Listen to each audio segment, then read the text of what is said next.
Apapun yang kita butuhkan, apapun saudara inginkan, maka dikatakan oleh John Calvin bahwa kepenuhan Kristus itu sudah tersedia buat Anda dan saya. Contohnya apa? Keselamatan. Lalu yang kedua dikatakan siapa? John Murray. Kepenuhan yang diberikan kepada setiap orang percaya telah menerima semua yang diperlukan untuk apa? Untuk hidup yang baru dalam Kristus. Apa sih sebenarnya perbedaan kepenuhan di dalam Kristus dengan kepenuhan dengan Roh Kudus, kepenuhan Roh Kudus? Ternyata Bapak Ibu, ya saya pelajari Alkitab saya, ada perbedaan dengan kepenuhan Kristus dengan kepenuhan Roh Kudus. Ya, ada perbedaan. Perbedaannya apa, Pak? Ya, saudaraku, kalau kita berbicara tentang kepenuhan di dalam Kristus, itu bersifat permanen. Kenapa saya berani berkata bahwa kepenuhan dalam Kristus itu bersifat permanen? Saya percaya Bapak Ibu, Tuhan Yesus tidak akan pernah meninggalkan saudara. Katakan amin. Amin. Sekalipun saudara tidak taat, sekalipun saudara tidak setia, tapi saya yakin dan percaya bahwa Alkitab masih mengatakan bahwa Dia setia dan taat buat Anda dan saya. Buktinya apa? Dia mati di atas kayu salib.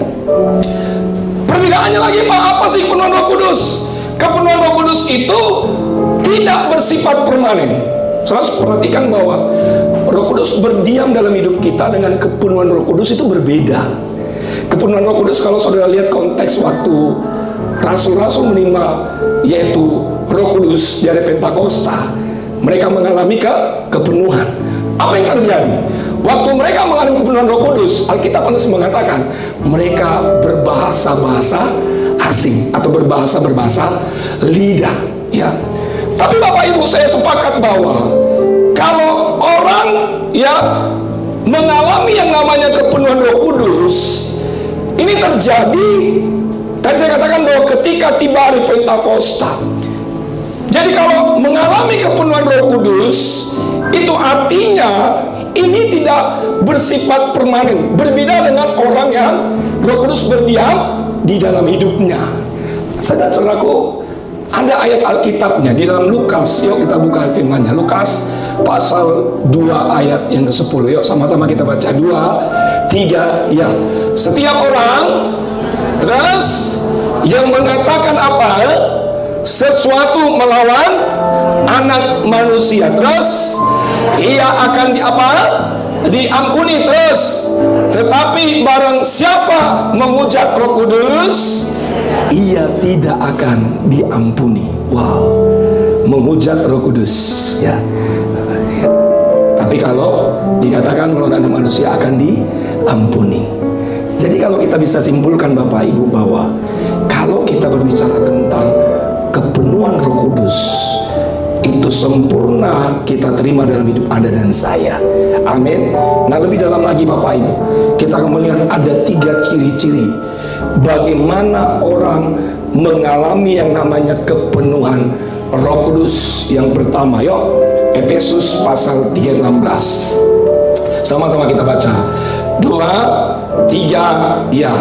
Aku berdoa terus supaya Ia menurut kekayaan kemuliaannya menguatkan dan meneguhkan kamu oleh Roh-Nya di dalam batinmu. Perhatikan, di sana ada kata supaya kamu kuat dan meneguhkan kamu dalam Roh-Nya. Berarti yang pertama, ciri-ciri ya orang yang mengalami kepenuhan Roh Kudus, kepenuhan di dalam Kristus, yang pertama adalah ketika orang itu kuat di dalam Kristus. Jadi ciri yang pertama adalah ketika orang itu kuat di dalam Kristus. Pak Bu, saya ingat pada tahun 2000-an, ya, saya waktu pertama kali merantau ke Jakarta, saya diantar oleh papa mama saya naik kapal laut, antar ke Pelabuhan Belawan. Ada pesan yang sangat menarik, ya, ada pesan yang sangat menarik. Papa mama saya bilang begini, nah, kalau kamu nanti sampai di Jakarta, jaga dirimu baik-baik, kamu harus tetap kuat di dalam imanmu. Karena saudaraku, karena orang tua saya tahu bahwa ya, kalau di kota Jakarta, kota metropolitan, ya. Sekejam-kejamnya ibu kota pasti kejam, sekejam-kejamnya ibu tiri pasti kejam ibu kota, ya kan?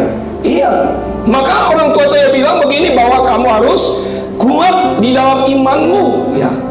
Nah, Paulus mengatakan supaya mereka kuat di dalam Kristus, mereka harus menang melawan yang namanya godaan-godaan iblis. Menjadi kuat di dalam Kristus bukan berarti kita tidak punya masalah, bukan berarti kita tidak punya tantangan, bukan berarti kita tidak bisa digoyahkan. Tetapi saya percaya ketika iman saudara tertanam kuat dalam Kristus, maka kita akan tetap terus berdiri tegak. Kata kuat, yuk slide berikutnya. Kata kuat artinya apa? Ya, artinya bahwa yaitu menjadi lebih mampu atau sanggup untuk melakukan suatu tugas.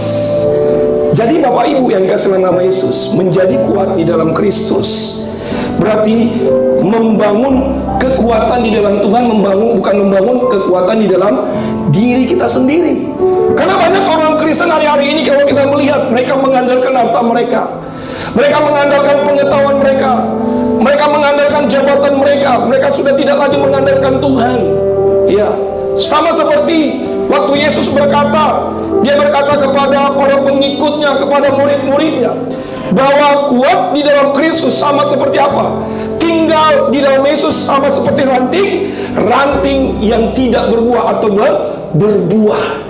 Jadi orang yang kuat di dalam Kristus, jadi mereka harus menempel kepada pokok anggur yang benar, ya.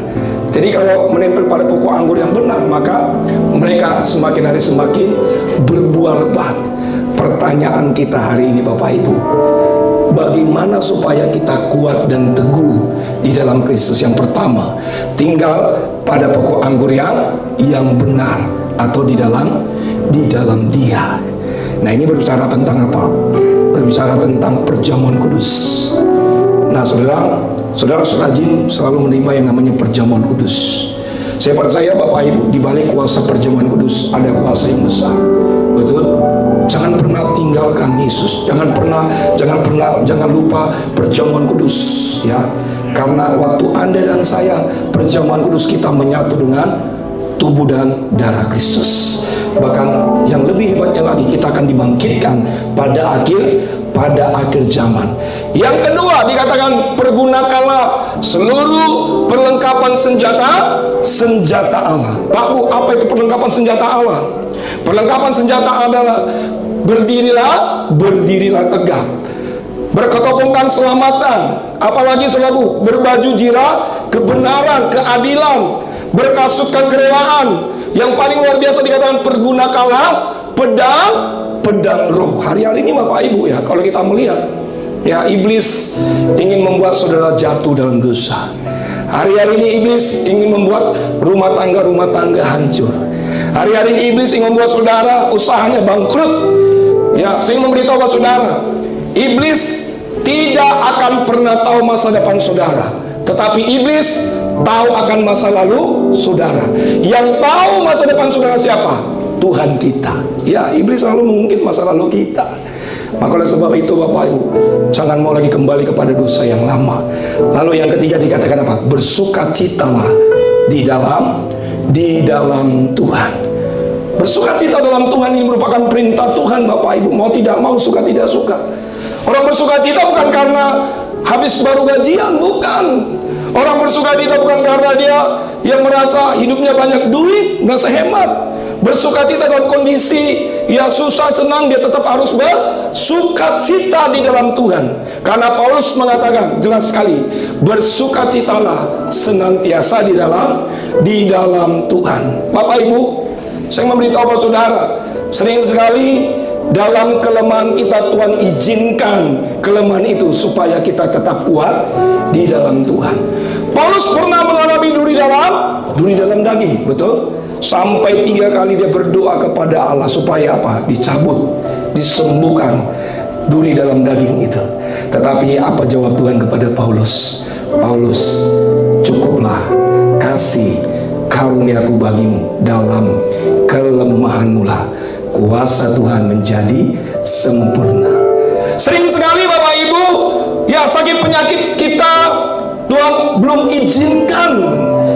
Kenapa? Supaya mata kita tetap tertuju kepada Kristus. Sering sekali kenapa rumah tangga kita, usaha kita tidak kunjung dipulihkan? Supaya kita tetap mengandalkan Tuhan dalam kehidupan kita. Bapak Ibu yang dikasihi dalam nama Yesus, Tuhan memanggil Anda dan saya.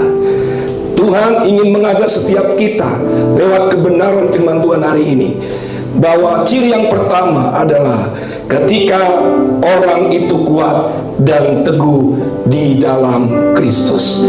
Beri tepuk tangan, beri pujian bagi Allah kita. Itu yang pertama. Yang kedua, yuk di ayat yang ke-17, Efesus pasal 3:17. Sama-sama kita baca 2, 3, iya. Sehingga oleh imanmu Kristus dan di dalam hatimu, dan kamu berakar serta berdasar di dalam kasih. Perhatikan ada kata berakar serta berdasar di dalam kasih. Yang kedua, ciri-ciri orang yang mengalami kepenuhan dalam Kristus. Yang kedua, ketika orang itu bertumbuh dan berakar di dalam Kristus. Bilang sama saya, katakan berakar dalam Kristus. Saudaraku, saya pelajarin waktu saya dapat mata pelajaran psikologi, ya. Guru psikologi saya pernah bilang begini, mengajarkan tentang memperkenalkan namanya anatomi sebuah tumbuhan. Saya mencatat ada 3 proses, ya, pertumbuhan atau perubahan yang dialami, yang diciptakan oleh Kristus. Kita melihat misalkan siapa? Manusia. Cuman kurang janinnya Bapak Ibu, ya. Jadi kalau kita melihat gambar ini proses yang dialami siapa? Manusia. Sampai pada akhirnya manusia dewasa dan kita dipanggil oleh Tuhan. Kemudian yang kedua siapa? Binatang. Contohnya siapa? Katak. Ini prosesnya Bapak Ibu. Mulai dari apa? Ya, mulai dari telur. Kemudian apa? Ya, berudu kaki 2, kaki 4. Kemudian apa? Katak muda. Lalu kemudian katak tua. Ya. Yang ketiga dikatakan tumbuh-tumbuhan. Bapak Ibu yang dalam nama Yesus. Jadi ketika kita berbicara tentang pertumbuhan rohani di dalam Tuhan,